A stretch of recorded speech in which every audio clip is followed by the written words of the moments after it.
मारने के लिए उद्यत होते हैं। कलयुग ने हाथ जोड़े कहा, महाराज आप हमारा वध करना चाहते हैं, निसंकोच कर देना, लेकिन एक राजा हैं आप, और राजा का कर्तव्य होता है कि प्राण दंड देने से पहले अपराधी को पूछा जाता है कि तेरी अंतिम इच्छा क्या है। क्या महाराज आप हमारी अंतिम इच्छा नहीं जानना चाहेंगे? कहने लगे हैं परीक्षित महाराज जी कि तुम्हारे मन में कोई अरमान है तो बताओ। कहने लगा, बस एक प्रश्न है मेरे मन में, जिसका आप उत्तर दे दीजिए, उसके बाद में हमारा वध कर देना। परीक्षित महाराज बोले कि पूछो क्या पूछना चाहते हो। कहा, महाराज एक पिता के 4 पुत्र हैं, एक पिता के 4 पुत्र हैं, 3 को साम्राज्य में भाग दिया जाए, पिता की संपत्ति में 3 को भाग दे दो, 1 को हिस्सा से बेदखल कर दो। महाराज ये न्याय होगा या अन्याय होगा, इसका उत्तर हमें दे दीजिए। परीक्षित महाराज कहने लगे कि ये तो घोर अन्याय होगा। एक पिता के अगर 4 पुत्र हैं तो पिता के राज्य के 4 बराबर के अधिकारी हैं। कहने लगे, महाराज फिर तुम अन्याय मेरे साथ में क्यों कर रही हो? परीक्षित महाराज बोले, ऐसा क्या है? कहने लगा है कि महाराज हम 4 भाई हैं, सतयुग, द्वापर, सतयुग, त्रेता, द्वापर, कलयुग, हमारे 3 भाई अपनी सत्ता का आनंद लेकर के जा चुके हैं।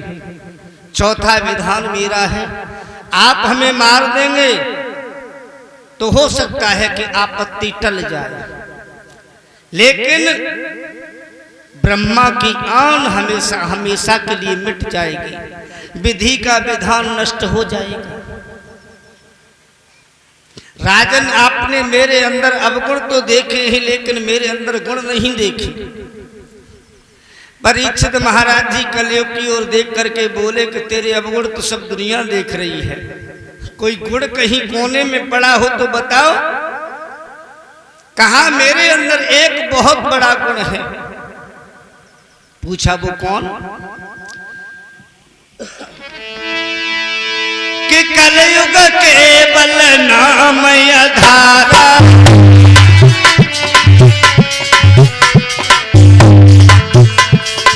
सुमेरी सुमेरे नर उतर ही पारा, सुमेरी सुमेरे नर उतर ही पारा।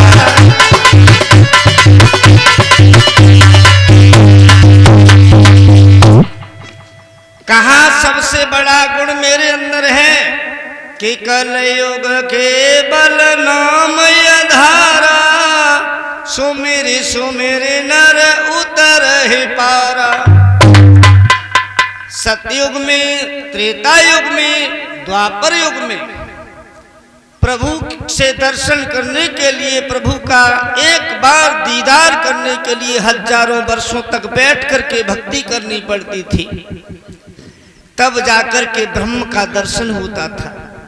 लेकिन मेरे साम्राज्य में मन वाणी से पवित्र होकर के अगर प्रभु का ध्यान करोगे तो भगवान का दर्शन सहज ही हो जाएगा। और महाराज एक बात और बताना चाहूंगा, इस संसार में जो भी आया है गुण और अवगुण सब लेकर के आती हैं। किसी में गुण ज्यादा है तो किसी में अवगुण ज्यादा है। इस संसार में महाराज मेरी नजर में कोई अवगुण मुक्त है ही नहीं। अगर कोई भी आदमी ये कहे कि हम अवगुण मुक्त हैं तो उससे एक ही प्रश्न करना कि आप अगर अवगुण मुक्त हो तो इस मृत्यु लोक पर क्या ले रहे हो।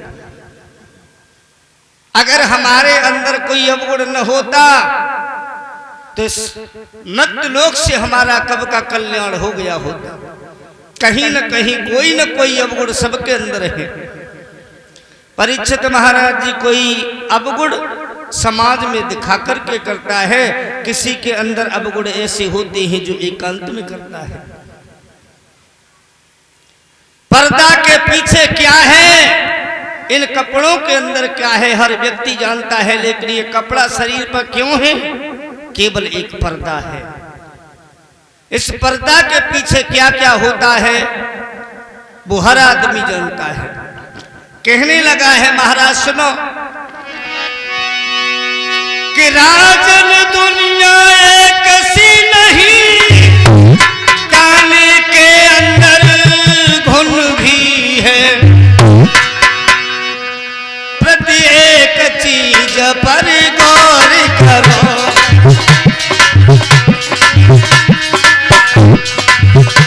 हर एक चीज पर गौर करो, गुण भी है अब गुण भी है, हर एक चीज पर गौर करो।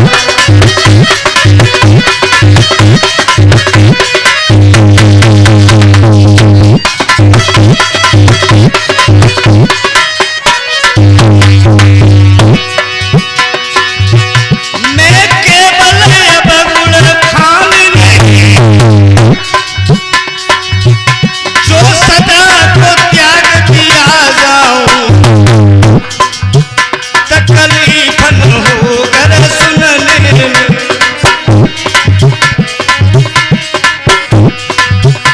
तकलीफन होकर सुनने में, और गुण भी अपने बदलाऊं, तकलीफन होकर सुनने में।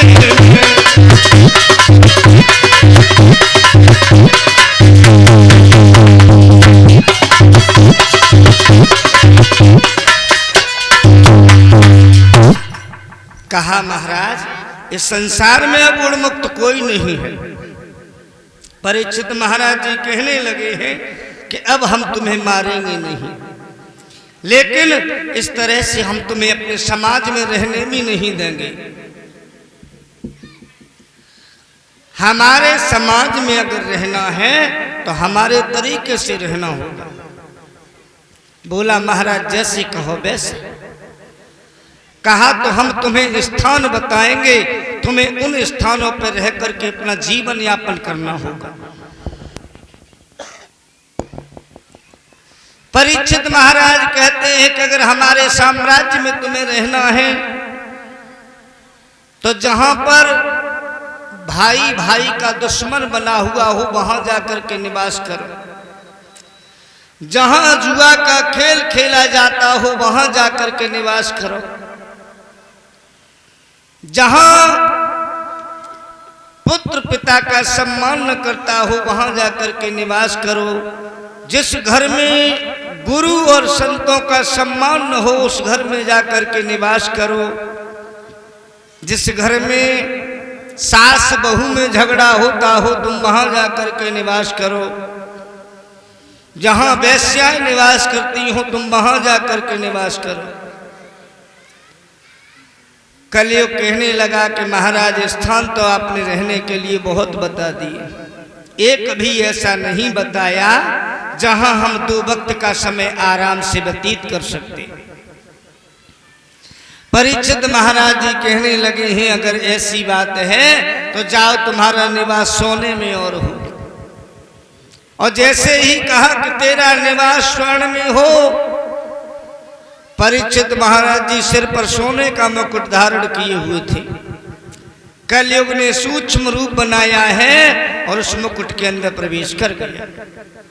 विचार करने की योग्य बात है कि अगर सोने के अंदर कलयुग का वास है तो ऐसा कोई घर नहीं जिस घर में सोना न हो।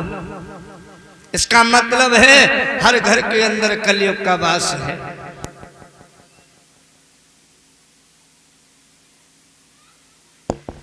लेकिन एक बात बताना चाहूंगा,